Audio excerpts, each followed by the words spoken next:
Kmieni tnejn filgħodu ġew arrestati 10 persuni b'rabta mal-qtil ta' Daphne Caruana Galiza matul il-jum issoktaw l-investigazzjonijiet b'rabta ma' dan il-każ.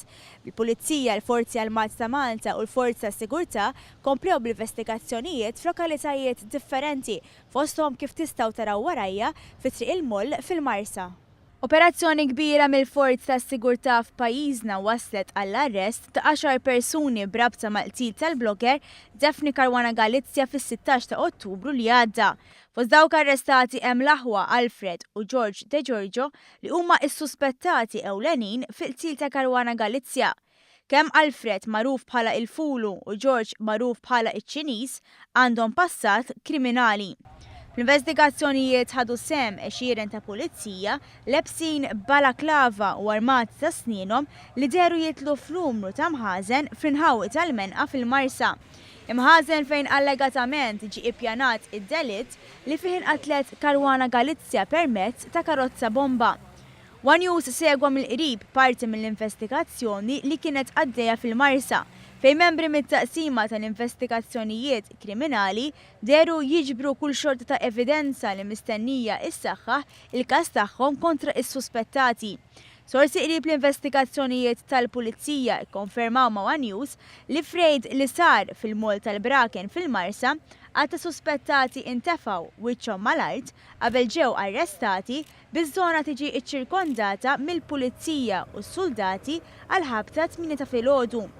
Fuq il-post kien hemm ukoll uffiċjali tas-Servizzi Segreti li bdew jassistu lill-Pulizija f'din l-operazzjoni mill-aktar delikata.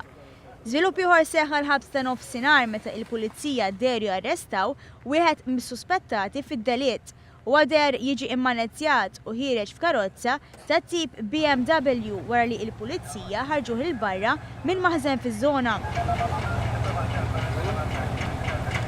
U l-post kien hemm ukoll it-taqsima tal-Bomb Disposal Unit li aktarx kienet għaddejja bit-tfittxija għal xi materjal splussiv li seta' intuża fil-bomba li saret mal-vettura li kienet qed issuq Caruana Galiza. Fil-fatt magħhom ingħaqdu wkoll il-klieb mit-taqsima tal-K9 biex jassistuhom fit-tiftix. Matul l-operazzjoni One News seta' jinnota wkoll mumenti ta' tensjoni hekk kif il-Pulizija deret iżżomm raġel li kien fuq ix-xena tal-investigazzjoni.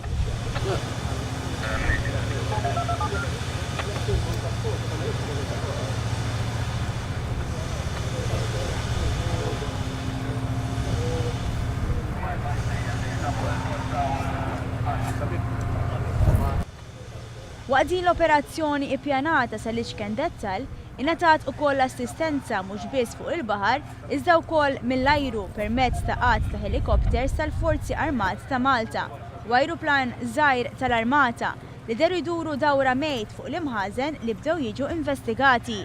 L-operazzjoni ntużaw ukoll qatt ta' dinghies kif ukoll il-petrol boats tal-Forzi Armati ta' Malta li taw l-assistenza tagħhom minn fuq il-baħar. L-operazzjoni fil-Marsa u ħidma oħra f'Buġibba u f'Ħażebbuġ waslu għall-arrest ta' 10 persuni li ttieħdu fil-kwartieri ġenerali tal-Pulizija għal aktar stħarriġ. Is-suspettati mistennija jitresqu l-Qorti fi żmien 48 siegħa.